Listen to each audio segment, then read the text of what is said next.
Мұхаммед пайғамбардың Миғражға ұшуы. Мұхаммед пайғамбар Миғражға Рабиғул әуел айында көтерілді. Ол кезде пайғамбардың жасы 52-ден асқан еді. Мұхаммед пайғамбар Құдайдың құдіретімен бір түнде Жебірейіл періштемен 7 қат көкті кесіп өтіп, 7 тозақ, 8 жәннатты түгел аралап, ұлық Алланың құзырында қонақ боп қайтқан.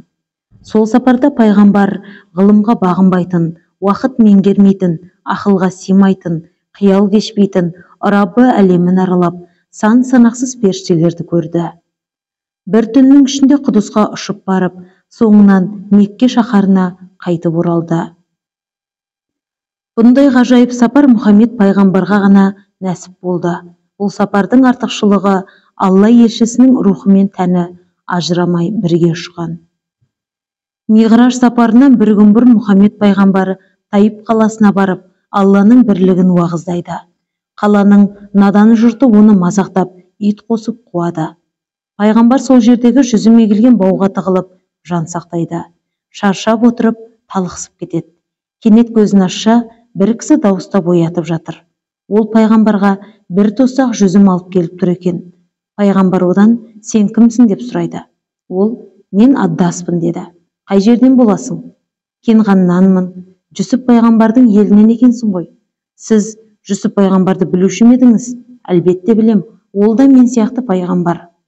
Бұл Таифта Жүсіпті танитын адам аз, көбі надан еді. Жүсіп Алланың ұлық пайғамбарларының біреуі. Мен Тәңірдің адамзатқа жіберген елшілерінің соңғысымын. Менен соң ұлық Алла елші жіберуді тоқтатады. Мұхаммед пайғамбардың шын сөзі баланың жүрегін жібітті. Келген жігіт, мен сізге сенем, пайғамбарлығыңызға иман келтірдім. Мені өзіңізбен ала кетсеңіз жақсы болушы еді. Мен де сізден даналық пен әдеп ғылымын үйренгім келеді деді. Пайғамбардың көркем мінезіне қызығып. Інім, әзірше осында қала тұр. Әлі ерте. Менің басыма қауіп төніп тұр. Ата-анаңа жауапты болар жайым жоқ. Көп ұзамай Алла маған жеңіс береді. Менің даңқымды барлық тараптан еститін боласың. Сол кезде маған кел. Саған көкірек көзін ашатын хикмет ілімін үйретемін деді. Жас жігіт, онда мен сізді қауіпсіз аймаққа дейін шығарып салайын деп, біраз жер сапарлас болды. Пайғамбар оның батылдығына риза боп қалды. Жігіттің де кеудесінде хикмет ілімін үйренсем деген құштарлық оянды. Пайғамбар түн ортасында Әумехан есімді жақын туысының үйіне арып ашып зорға жетті. Таифта көрген қорлықтың ізі Мүбәрәктің көңілінде дақ болып кетпей тұрған. Ол інісінің үйінде қамығып жатып, ұйықтап кетті. Бірақ оның көзі ұйықтағанмен көңілі ояу тұратын. Ұлы Алла сүйікті пайғамбарының қорланып қамыққанын көріп, біліп тұрды. Ұлы Алла, менің хабибім бүгін қатты ренжулі, көңіліне дақ түсті. Мен оны мұндай қалде көргім келмейді. Өзіме қонаққа шақырып көңілім бірлейін деді де. Ей Жәбірейіл, жәннатқа барып, барлық періштелерді салтанатқа әзірле. Бүгін менің пайғамбарым Мұхаммед осында келіп мейман болады. Пайғамбардың нұрынан жаралған ғаршы күрсі, лаухы қалам құрметін көрсетіп қызмет етсін. Мұса мен Ғайса, Нұх пен Ибраим пайғамбарлардың рухтары шадыман болып, рахымның нұрын қарсы алсын. Көрісіп, емін еркін сырласын. Күллі ғалам шаттанып, пайғамбардың нұрлы келбетіне көз тойдырсын. Өзің 70 мың періштені ертіп, пейіштен бір пырақты асыл тастармен әбзелдеп досыма жөнел. Қақтың елшісін пыраққа мінгізіп, 7 қат көкті, жұмақ пен тозақты аралатып көрсет деп әмір етті. Жебірейіл Алланың бұйрығын орындап, сәруәрдің нұрынан жаралған 18 мың ғаламды шарлап, сүйінші сұрады. Құрметті қонақпен қауышуға дайындықты бастауды міндеттеді. 70 мың періштені ертіп, Мұхаммед пайғамбармен көріспекке келді де, я Мұхаммед деп оны оятты. Пайғамбар орнынан тұрып, армысың Жебірейіл досым деп сәлем берді. Уа Алланың сүйікті досы Мұхаммед, саған Алланың игілігімен сәлемі болсын. Үмбетіңді уайымдап, түнде ұйықтамадың, күндіз отырмадың, аш екенмін деп ас ішпедің, түн екен деп түс көрмедің, шаршауды білмедің, қайғырдың, қам жедің, сонда да қайратың қайтпады, қорықпадың, құбылмадың, жүгерің мұхалмады, қақ дінді жаю үшін қаншама азапты бастан кештің. Бүгін сені Алла өз құзырына қонақ етуді қалады. Сенің пәк нұрыңнан үлес алған 18 мың қалам жүзіңді бірі көруге ынтық боп, асыға күтіп отыр. Менімен бірге жүр деді. Пайғамбар Аллаға шүкіршілік айтып, жан жүрегімен елжірей тебіренді. Жәннаттан әкелген жібек киімдерді киді. Періштелермен бірге үздіксіз кәлима айтып, Алланы пәктеп, Қағбаны тәуап қылды. Жебірейіл пайғамбардың кеудесін ауыртпай тіліп, жүрегін алды. Мәкәйіл періште оның жүрегін алтын ыдысқа салып, мағрифаттың суымен жуды. Басқалары қолдарын қусырып, тәжім етіп, Алла елшісінің құзырына құлдық ұрып тұрды. Жебірейіл мүбәрәктің алдына пырақты көлденең тартты. Қос періште қос қолтығынан демеп, оны алтын ерге отырғызды. Нұр шашқан пырақтың ерні қызыл гауһардан, иегі нұрдан, сүйегі сом алтыннан, тұяғы жауһардан, тізгіні зүбәржаттан, жүгені ақықтан, маңдайы ақ жақұттан екен. Жұпардай иісі, майдай жүрісі бар екен. Алланың хабибісін көргенде, құйрық жалы райханнан таралып, қызыл күрең реңі құлпыра түсті. Бірақ Мұхаммедті көзі ашып жұмғанша көкке алып ұшты. Сапар бастала бергенде, ту сыртынан беймәлім дауыс естілді.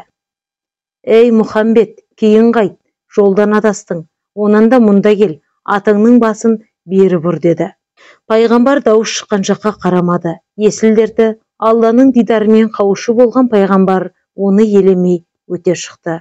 Сәлден соң әлгі дауыс тағы да дыбыс беріп, ей Мұхаммед, мына жаққа үңілші, күллі әлемнің қызығы мен рахаты осында жатыр, алып кет, ол рахатқа сен ғана лайықсың деді. Пайғамбар ол сөзі де құлағын әлмеді. Бейтаныс дауыс енді оң жағынан естілді. Ей Мұхаммед, патшалықты қалайсың ба? Міне тақ, міне бақ, ал да әлемді биле. Тек мына сапарды мезгілінде тоқтата сал деп, гауһардан жасалған алып тақты алдына көлденең тосты. Пайғамбар тақты айналып өте берді. Енді дауыс үдей бастады. Ол енді, ей Мұхаммед, сенің алдыңнан ажал тосып тұр, бұл сенің түсің ғана, ақылға кел, үйіңе қайт, әйтпесе басың бәлеге шатылады деп шыңғырай айғайлады. Пайғамбар мізбақпаған күйі әуелеп ұша берді.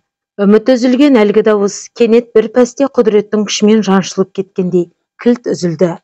Жолай пырақтың алдынан неше түрлі зәулім сарай, мыңғырған мал кезесті. Астың асылы мен тонның қамқасы да бірінен соң бірі көздің жауын ала бастады. Алуан түрлі дәмді тағамдардың иісі бұрқырап тұрды. Қарны қатты ашып тұрса да, пайғамбар оларға назар салмады. Осылайша саналуан дүнияни нығметтер барлық тараптан қол бұлғап, өзіне шақырумен болды. Біраздан кейін алдарынан бір сұлу әйел күлімдей жолықты. Жанарымен арбап, сиқырлы күлкісімен баурап алғысы келді. Ол пайғамбарға қол бұлғап шақырды. Бірақ пайғамбар әйелге көзінің қырын да салмай өтіп кетті. Қыз да пырақтың артында жылап қала берді. Аздан соң Жәбірейіл періште пайғамбарға, ей Мұхаммед, аттың басын бұрмағаның дұрыс болды. Әлгінде арбаған малғұн ібілістің даусы еді. Ол сені бала шағамен қала берді, өліммен қорқытып сапарыңнан қалдыруды ойлады. Дүние нығметтермен қызықтырып, Алланың дидарынан махрұм еткісі келді. Сен оларға назар салмадың. Ең соңында әйелі болып алдады. Оны да елемедің. Егер осылардың біреуіне титтей де болсын көңілің бөлінгенде, сапарың осымен тоқтар еді. Үмбетің қызғырқынға, байлық пен билікке көңіл ауып, Алланы ұмытар еді. Сен нағыз Алланың хабибісі екенсің. Осы ерлігіңнің шарапатынан, үмбетіңнен Алланың дидарына ғашық болатын нағыз ерлер қияметке дейін шығып отырады деді. Бірақ заулаған қалпы пайғамбарды Құдыс қаласындағы Әл-Ақса мешітіне әкелді. Мешіт алдында қисапсыз періштелер пайғамбарды күтіп тұр екен. Оны салтанатпен қарсы алды. Пайғамбар мешіттің ішіне кірсе, іші құжынаған халық екен. Жебірейіл, бұлар сізден бұрын өмір кешкен 124 мың пайғамбар. Олар Алланың қалауымен шірімеген тәндеріне қайта кірді. Олар саған сәлем беріп, құшақтасып қауышуға жиналды. Пайғамбарымыз қолын төсіне қойып, басын иіп олармен амандасты. Барлық пайғамбар, Мұхаммед, сапарың оң болсын, миғраж құтты болсын, бұл саған ғана нәсіп болған нығмет, біз саған қызығып тұрмыз деді.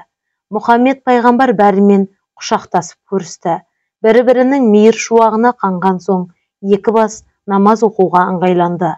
Жиналған жамағат, «Я Алланың сүйіктісі, бізге имам болыңыз, алға өтіңіз» деді. Мұхаммед пайғамбар сонда: «Әке тұрып, ұл сөйлегеннен бездеген, алдымда атам тұрғанда менің сап бастағаным әдепсіз болар. Имамдыққа бәріміздің атамыз Адам Сафиолла шықсын» деп сынықтық танытты. Адам ата: «Мен пеште жүргенде тыйым салынған бидайдың дәнегін жеп, ұлы Алланың алдында ұятты болдым.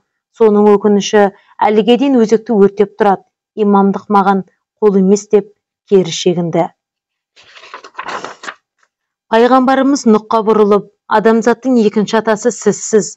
Топан судан кейінгі тіршілікті сіз жалғастырдыңыз. Онда имамдыққа сіз шығыңыз» деді.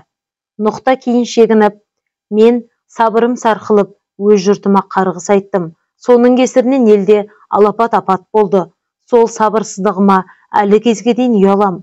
Бұл жерде имамдыққа шығуға лайықты емеспін» деді. Пайғамбар Ыбырайымға бұрылып: «Сіз де Алланың сүйікті құлысыз, есіміңізді еркелетіп Халиолла деп атаушы едік. Онда сіз шығыңыз» деді. Ол болса: «Мен де өз заманымда әйелім ажарды аяғы ауыр кезінде айдалаға апарып тастаған едім. Сол қаттылығым үшін осы кезге дейін қысыламын» деп, ол да михрабқа жақындамады. Кезек Жүніс пайғамбарға келді. Ол: «Мен Мұсыл шаһарында еліме апат келгенде кемеге мініп, бас сауғалап кетіп қалдым. Сол үшін мені ұлы Аллах жазалап, балықтың қарнына тықты. Имамдыққа лайықты емеспін» деп тартыншақтады. Пайғамбар оның қасында тұрған Жүсіпке бұрылған еді. Ол: «Мен әкеме ат үстінде сәлем беріп әдепсіздік көрсеттім. Сол үшін Алла мені жазалады. Денем 7 күнде шіріп кетті. Бүгін бәрі қабірдегі тәндеріне қосылғанда менің өз денем табылмады. Сіздің шарапатыңыздан ғана ұлы Аллах мейірім шапағат етіп, менің денемді жаңадан сомдады» деді, айыбын есіне алып. Пайғамбар болса: «Әй Мұса, ұлы Алламен тікелей тілдескен өзіңсің. Сол үшін елің еркелетіп Калимолла деп атады. Намазды сен бер» деді. Сонда Мұса: «Мен ұлы Алланың дидарын елге көрсетем деп оңбай қателікке ұрынғам. Сол қылығым есіме түссе, әліге дейін қызарып кетем. Әй Мұхаммед, сенің дәрежең бәрімізден ұлық, намазды сен бер, біз саған ұйып, намаздың ләззатын алайық» деді. Олардың қасында Дәуіт пайғамбар да тұрған еді. Ол жезтаңдай әнші болатын. Құйқыл жұтып, забур жырларын айтқанда тау-тас егіліп жылайтын. Аққан су, құтырған жел тоқтап қалатын. Ұшқан құс, жүгірген аңның бәрі елтіп, тыңдап тұрушы еді. Сонда да Дәуіт азан шақырып, тәкбір айтты. 124 мың пайғамбар сапқа тұрып, Мұхаммед пайғамбарға ұйып намаз бастады. Бұған дейін бірде-бір пайғамбар құлшылықтан тап осылай ләззат алмаған екен. Барлығы балқып, ұлы Алланың мейірім шапағатына бөленді. Рахымды Құдай бұл намазды бірден қабыл етті. Мұхаммед пайғамбар намаздан соң ұлы Алладан үмбетінің жарқын болашағын тіледі. Құлшылық біткен соң Жәбірейіл періште: «Әй Мұхаммед, Алла сенің сынық мінезіңе риза болды. Әлбетте, Жаббар Хақ сенің дәрежеңді бәрінен артық етті. Егер көңілің өсіп, өзгелерді елемей, имамдыққа бірден сұранып шыққаныңда, сапарың осы намазбен тәмам болар еді. Өзге пайғамбарлар да сенің бағыңмен таласпады. Ердің өзімен талассаң да, бағымен таласпа» деген. Ұлы Алла сол мінездер үшін олардың да намазын қабыл етті. Бұл Алланың жақсы көретін қасиеттерінің бірі деді. Намаздан соң жиналған жамағатта періштелер де Мұхаммедті қимай мекендеріне тарасты. Нағыз миғраж сапары енді басталды. Жәбірейіл мен пайғамбар Праққа келді. Оның қасында қазандай қара тас жатыр екен. Пайғамбар оны басып Праққа мінді.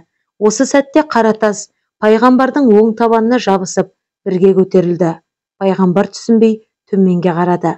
Сол кезде қара тасқа тіл бітіп: «Әлем жаралғалы сізге басқыш ретінде қызметке жарау үшін мыңдаған жыл бойы тапжылмай күтіп жаттым. Бұл міндетті маған Алла әуелде жүктеген еді. Міндетімді адал атқардым. Енді мен де мекеніме қайтамын» деді. Жебірейіл періште тасқа оқты көзін қадап: Әй Қаратас, әдепті бол. Пайғамбардың шылауына жармаспа. Алладан саған қайтуға әлі рұқсат жоқ. Қияметке дейін осында боласың. Қал деп бұйырды.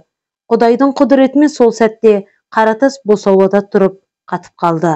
Бұл тас әлі күнге дейін Әл-Ақса мешітінің жанында қалықтап тұр екен деседі. Бірақ пайғамбарды мінгізіп алып көкке жүйткей жөнелді. Сол мезетте 7 қат көкке қарай інжу маржанмен безендірілген ғажайып бір жол пайда болды. Жолдың екі жағынан қойылған шамшырақтар самалдай сәуле шашты. Жолдың оң жағында 80 мың періште, сол жағында 80 мың періште Аллаға мадақ, пайғамбарға салауат айтып ілесіп келе жатты. Бір кезде пайғамбар астындағы пырақтың мұңды кейіпте жылап келетқанын байқады. Ол пырақтың жалынын сипап, әй пырақ, сен неге жылап келесің деді.